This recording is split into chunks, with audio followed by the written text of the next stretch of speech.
Alimuandaa na kumlea mwanaye aje kuwa mcheza basketi bora, lakini mwisho wa siku mwanaye akachagua kuja kuwa shoga. Hii story ipo hivi.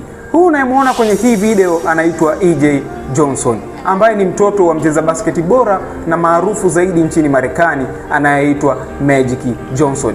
Huyu mwamba ni mchezaji mzuri kabisa wa basketball na mtu ambaye alikuwa ni maarufu zaidi duniani. Lakini alimuandaa mwanaye na kumlea katika malezi yaliyo bora ili mwanaye baadaye aje kulisi kazi ambayo yeye anaifanya. Kitu kibaya zaidi ambacho kilikuja kutokea siku za mbeleni ni kwamba mwanaye aliingia kwenye sanaa ya modo. Akawa modo ambaye alikuwa ni maarufu kweli kweli. Lakini kwenye huo umodo mwisho wa siku mwanaye akaamua kuingia kwenye ushoga. Na ndivyo unavyomuona huyu mtoto hapa, ameamua kuwa shoga na kuachana na kile ambacho baba yake alikuwa amemwandaa aje kukifanya. Hii inasikitisha kweli kweli kuona matukio kama haya yanatokea katika jamii.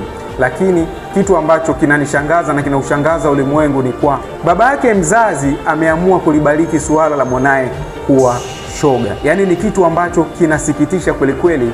Baba yake mzazi ameamua kubariki suala la mwanaye kuwa shoga, na hii imewashangaza watu wengi sana katika hii dunia. Lakini inasemekana ya kwamba baba yake amekubali mwanaye kuwa shoga kwa sababu ndiye mwanaye wa pekee, hana mtoto mwingine.